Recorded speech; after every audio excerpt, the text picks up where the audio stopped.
kontra cha si Senator Amy pero hindi raw niya tututulan ang mga bali-balita na magcha-charter change dito sa bansa.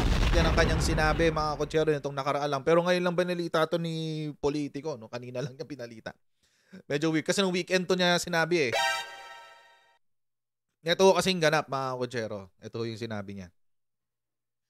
Sabi niya, syempre Marcos ako. Sabi niya, Amy clarifies opposition to charter change. Ayan, while she is not in favor of charter change, Senator Amy Marcos said she will not go out of her way to defend the 1987 Constitution crafted during the time of her family's arch-rival, former President Corazon Aquino. Yan, mga kotsero, yung balita. Okay, panoorin. Nanggaling yan dito sa interview na to, mga kotsero. Panoorin natin to. Kasi dito nanggaling yung mga quotes na sinabi ni Senator Amy. Wait lang. Ayusin lang natin to. Okay. Wait. Ayan. Game. Ano po sa charter change? I know sabi nyo makulit na yung mga nagpupush pa rin ng charter. Pero kanina nagsabi daw si Presidente. Oo, tatanungin ko kung anong exactly sinabi. Pero nabigla ako kasi ang usapin nga namin, talagang pangligoy ito sa pangligoy. Kailangan tutukan, which is talaga ang kabuhayan ng tao, ang presyo ng bigas, ang pamumuhay at trabaho na kulang pa rin at hindi pa nakakabangon ang ating. Sa Senate po ngayon, mismo si Senator Robin Padilla, mayroon na po siyang proposal. Ay, matagal na siya pero talaga nag-file siya ulit. Oo. Matagal na silang nagpupumilit tungkol dyan. Pero tagal na nagpupumilit. Talagang walang boto. Ma'am, kunin ko lang yung reaction niyo dun sa ilan lang ng mga provisions. Kasi kasama dun, gusto niya pong dagdagan yung senators ng 30 elected by region. Senator Robin Padilla. Oh, yun yung yun yung gustong gawin ni Senator Robin Padilla. Dagdagan pa yung mga senators ng 30. Ano nyo, mga kotsero, sinabi ko na to, no? Sinabi ko to noong nakaraan. Kung might as well, kung dadagdagan din lang naman ng Senate, might as well mag-unicameral na lang tayo. Okay, mga kotsero, kasi right now, naka-bicam tayo. Ano isabihin ng bicam? O bicameral? Isabihin, dalawang grupo. Dalawang grupo yan. Dalawang grupo ng legislators. So sa baba, yung lower house, tapos meron tayong Senate, yung upper house. So dalawang grupo, kaya bicameral. Unicameral, mga kotsero, sabihin, iisa lang. So isang grupo lang ng legislators. So kung gustong dagdagan ni Senator Robin Padilla yung Senate, might as well, pagsamahin na lang natin yung lower and upper house. Diba? It makes more sense. Number one, meron naman na tayong numero sa baba, sa lower house. 300 plus, represented na lahat ng distrito sa buong Pilipinas. Kasi yun ang goal ni Senator Robin Dagdagan daw yung mga senador kasi para daw represented lahat ng legislative regions ang sa kanya regions. So isabihin meron kang 17 regions, edi ganun ka. So merong representative na senador daw per region. Ang pangit kasi doon, mga kotsero, you're adding another layer kaysa tulad ng sinabi natin ni President Bongbong Marcos nung campaign Kaysa palapitin mo ang gobyerno sa tao, lalo mong ilalayo kasi magdadagdag ka ng isa pang palaman. Kumbaga, kasi meron ka ng bawa yung tinapay, yung mga tao, sandwich, ating sandwich. Tapos may palaman ka na lower house, may palaman ka na middle Senate, meron kang palaman na Senate. So, mas madadagdagan pa yung, kung pagsamahin mo na lang yon, isang palaman na lang, di ba? Peanut butter lang, ganon. O, di mas simple yung pagkain. Di ba? So, unicameral system na lang. Mas maganda yung ganon. Actually, kung isasagad pa natin yan, mas maganda mag-shift na tayo into a parliamentary system. Pero I don't think magugustuhan yan. I don't think it will happen anytime soon. Pero yun ang pinaka maganda. Mag-parliamentary system. I don't think it will happen soon. Kasi syempre, politiko, unahin nila yung interest nila. Syempre, di ba? Lahat naman sila, ganyan. So, I don't think mangyayari yun, yung parliamentary system, anytime soon. Pero kung ito lang, yung unicameral system, pagsamahin na lang yung upper at lower house, mas simple yun, mas maganda yun. So, kaysa dagdagan ng mga senador, kasi baka na tayong tanga nun pag At tuloy natin to. Pero, ma'am, pagkadating sa term extension, kasi meron din doon gusto niya po i-extend yung parang term. nakakaya naman, very self-serving naman. Nakaupo kami, papa-extend kami hanggang forever. Huwag na, nakakaya. Mabuti pa yun, agree ako dun sa sinabi ni Senator Amy. Huwag na mag-term extension. Actually, akong tatanungin mamili lang kayo ng isa. You allow political dynasties or you remove term limits. That's it. Alam nyo po mga kotsero, let's be real. Magpakatotoo na lang tayo. Si Senator Amy, produkto yan ng political dynasty. Si Presidente is a product of political dynasties. Si VP Sara is a product of political dynasties. Tapos, sila Aquino is also a product of political dynasties. Si Coco Pimentel is also a product of political dynasties. Karamihan po na nakaupong politiko ngayon from mayor pataas hanggang level ng presidente ay produkto ng political dynasty. Baka totoo na lang tayo. It's real. Yun naman talaga yan. Huwag na tayo magbolahan. So mga kotsero, yung term limits, ano na lang yan extend yung term limits ng ganito, para ganyan, etc. Alam nyo, that's a load of crap already.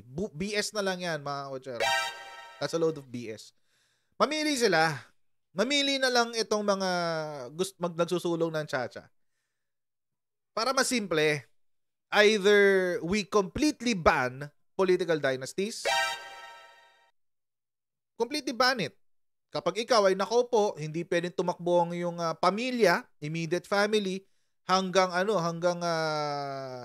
apo. Ganun.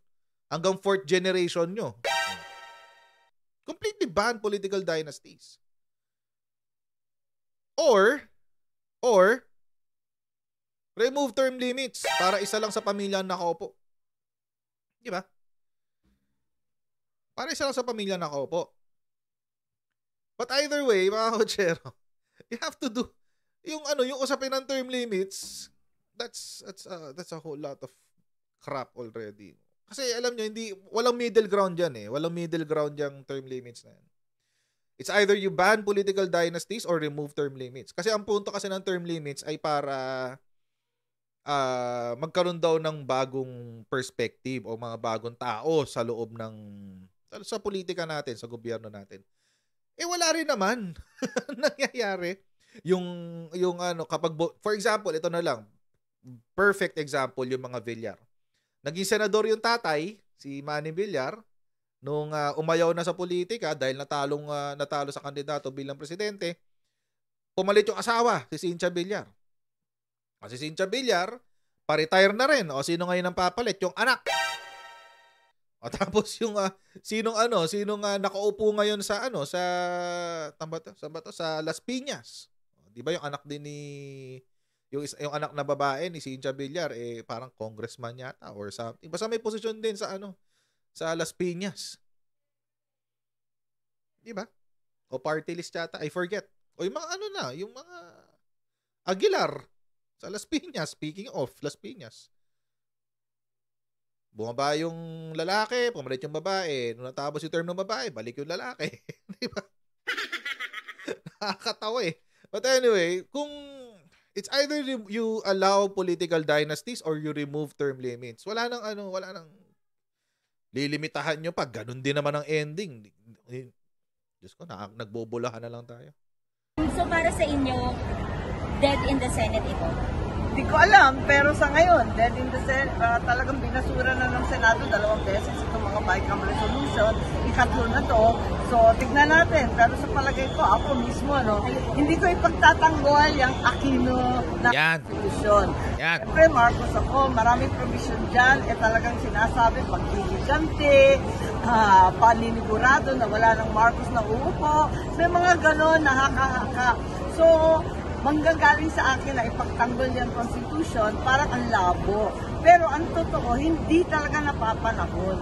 Dahil ang dami natin problema ngayon, kare-recover pa lang natin sa pandemic, pabalik na naman, paikot-ikot yung mga virus na yan, at hindi pa sapat talaga ang pagbangon at pagbigay ng trabaho sa taong bayan. Kita naman natin mula sa gasolina hanggang bigas, mamatay-matay tayo sa presyo. Ngayon, papasok ang Pasko, ano ba naman, talagang dapat tutukan natin. Yung sa presyo ng bigas tsaka ng krudo, wala tayong magagawa dyan. We're beholden to the market prices. Ibig kong sabihin, mga kotsero, wala tayong choice. Kasi dahil nagmahal yung presyo globally, yung pag nag-i-import tayo ng crudo, let's say it's yung dati $1 per barrel, halimbawa lang. $1 per barrel, ngayon $2 per barrel. Wala tayong magagawa. Buong mundo yan binibenta yan sa buong mundo Also, dahil beholden din tayo dahil nag-i-import tayo ng rice. We're an import country. Puro tayo import. Lahat ng pagkain natin, ini-import. Konti lang ang locally produced, etc. etc. Wala tayong magagawa. Kaya mataas ang presyo ng bilihin. Pero mga kotsero, imagine, ito na lang yung akin. If you allow industries, mga industriya na nasa ibang bansa, mga foreign industries na magtayo ng kanilang mga negosyo sa Pilipinas, mag-i-invest sila sa Pilipinas para, let's say, para bumuo ng agricultural industry. Why not? Why not? May trabaho yung mga magsasaka, may regular na sahod, nakakapag-export tayo, may nabibilan din ng gobyerno na internal. Ganun din sa langis. Maipag-partner tayo sa ibang bansa, hukay tayo ng langis natin. Wala naman tayo ng technology. Besides, sa Constitution naman, nakasulat, ang sabi doon, kailangan kapag merong foreign investor, ang mga empleyado niya ay manggagaling muna sa local talent. Ibig sabihin, manggagaling muna yan sa mga Pilipino bago sila magpasok ng iba.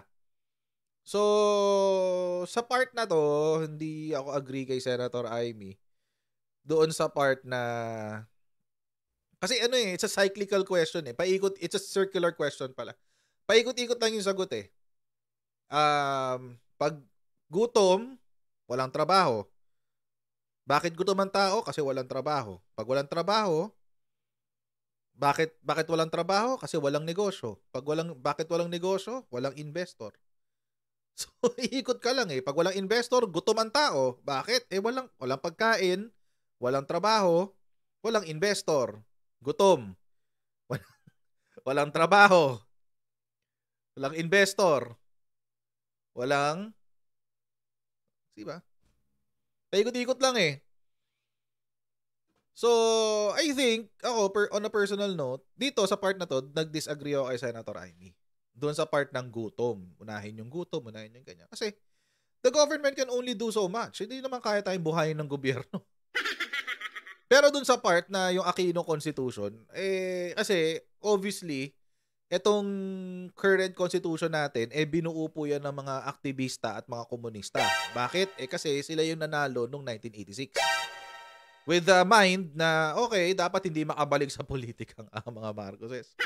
So, of course, haka-haka lang yun. Pero, it's plausible, di ba? Posible siyang mangyari. So, tuloy natin.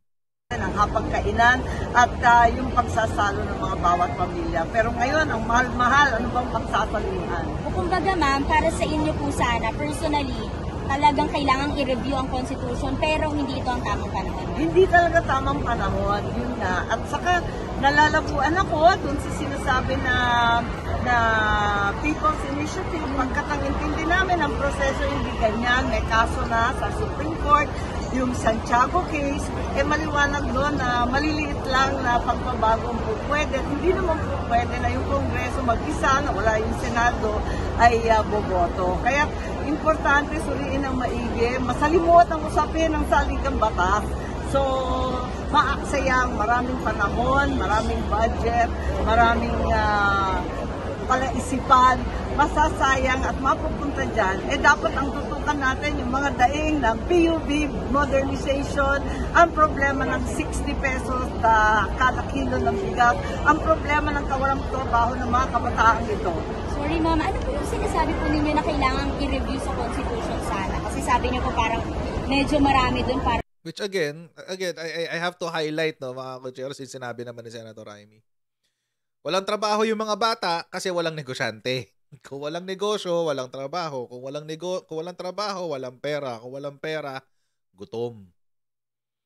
So, again, it's just to highlight, no, yung sinasabi po ng yung kahalagahan ng foreign investors. Again, mga kutsero, I'm just here kasi matagal na akong advocate ng charter change. Ina-advocate ko yan simula nung namulat ako dyan sa nung meron ako nakausap na politiko tungkol sa charter change. Tapos I've done my own research, etc.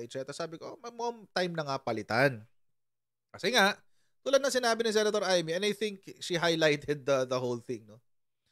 Walang trabaho. Sabi niya kasi kanina, kailangan daw unahin daw yung problema ng mga kabataan na to na walang trabaho, 60 pesos kada kilo ng bigas, etc.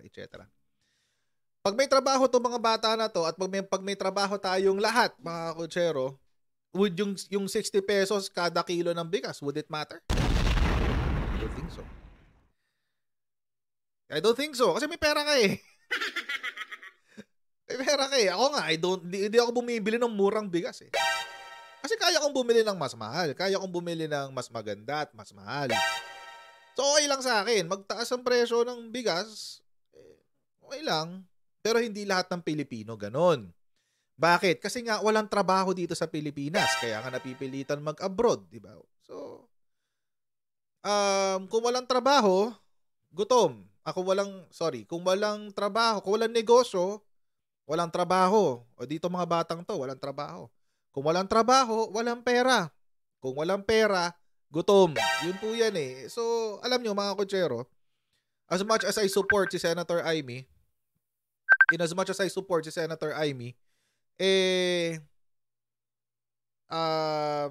dito sa parte ng charter change, disagree po ako sa kanya. I would push for charter. Pero yung economic provisions lang. Yung pang-ekonomiya lang. Yung 60-40. Gandun lang tayo. Huwag natin baguhin yung term limits. Huwag natin baguhin yung current system. Doon muna tayo sa sa economic provisions. Hanggang dyan na lang muna tayo. Huwag na muna natin baguhin ang ating presidential system, parliamentary system. Huwag na muna yon. Distraction lang yan. Unahin natin yung pinakamalapit sa sikmura ng taong bayan. Yun ay ang trabaho at pagkain at pera. Para sa akin lang naman. Tuloy natin to. Medyo paghihigante, sabi niyo po sa Marcos. Maraming komentaryong gano'n. Maraming komentaryong gano'n. Totoo rin naman yun. Martial law, Post Marcos ang paglabas nito sa Ligang Batas na to. Yung iba natatawa nga sa akin kasi sabi, at may pagtatanggol yung sa Ligang Batas na kontra sa inyo. Hindi naman sa gano'n. Hindi ko naman iniisip ang sarili ko, ang aming pamilya. Iniisip ko lamang ang taong bayan at ang buong Pilipinas. Hindi makabubuti sa panahon ito. Kung ano yung specific na parang feeling nyo din kontra? Hindi ko naman wala naman akong tinututok na specific gusto. Pero marami doon na talagang yung political dynasty. At siguro mas palawakin ng pag-uunawa at pagbigyan ng bawat isa. Pero wala na yun para sa akin yung sa pamilya ko, tiis-tiis na, nasanay na kami. Nakahalay nga yung kapatid ko. May isang tabi. Wala na yun. Tapos na yun. Mga hinanakit at unahin muna yung trabaho para sa lipunan. Ma'am, last na po. Dami mo last na ba din? Sorry, ma'am, last. Dami mo last. Message po ninyo kasi hanggang ngayon, both houses na ma'am. Bali, kung mayroong resolution na, di ba ma'am, marirefer to, tapos pag-uusapan na naman ulit, mag-hearing na naman ulit, hindi ba waste of time na siya or resources? Para sa akin talaga, tuloy-tuloy dapat ang trabaho. Huwag tayong maalintala, huwag tayong ma-distract, huwag tayong mabudol. Ika nga ng kung ano-anong usapin. Natutumbukin pala, politika lang. Agree ako dun. Agree ako sa sinabi ng Senator Amy na yun. Huwag na tayo magpaikot-ikot. Kung ang ending lang talaga nitong charter change na to, mamumuliti ka lang uli yung mga nakaupo dyan. Wag na. Kung yun ang ending nito, wag na. That's a load of crap, di ba? Wag na yun. Kung mag-charter change tayo para lang palawigin yung termino nyo, wag na lang. Wag na lang. Paparaan na lang kaming lahat. Di ba? Wag na. Agree ako doon kay Senator Amy sa point na yun. Kung kaya nyo ginagawa itong charter change para patagalin yung sarili nyo sa pwesto, wag na. It's not worth it. It's not worth it. Hindi namin isusugal yung pagiging yung what do you call this? Yung aming boto para sa charter change para lang patagalin kayo sa pwesto. No, hell no. Pero kung tungkol yan sa economy, why not? Yun yung akin dito. By the way, again, ulitin ko lang, hindi ako kumukontra kay Senator Amy. I'm a supporter of Senator Amy. It's just that, hindi lahat ng sinasabi niya, kailangan natin agrihan. At sa punto ng economic provisions, diyan ko kontra ko kay Senator Amy. Sa punto ng charter change for economic provisions, kung disagree siya doon, magdi-disagree talaga kami pareho. Okay lang yun. Although, between the two of them, between President Bongbong Marcos and Senator Amy, mas naiintindihan ko yung thought process ni Senator Amy. Pero sa punto ng charter change at economic provisions, unahin natin yung malapit sa sikmura ng Pilipinas. Yun yung trabaho. At paano magkakaroon ng trabaho sa Pilipinas? Kailangan may magtayo ng mga negosyo. Sino magtatayo ng mga negosyo? Happy na yung mga oligarko natin sa kinikita nilang pera. Diba? So, payagan natin yung mga investors sa ibang bansa na mamuhunan dito. Malay natin, matulungan pa nila tayo sa pagpuproduce ng ating sariling pagkain. Diba? And I think it is much more reasonable na mag-request ng ganong klaseng sistema kaysa yung aantay na lang tayo sa mga oligarko na mamuhunan ng mga negosyante sa kanila bago magkaroon ng trabaho ang mga Pilipino. So yun mga kutsero, hanggang dito lang po muna tayo sa video na ito. Huwag niyo pong kalimutan mag-subscribe sa Coach Jared YouTube channel and pa-follow na rin po tayo sa ating Facebook page para lagi updated sa mga ganap dito sa ating channel. And I'll see all of you in our next Coach Jared Live. God bless and see you next time. Bye!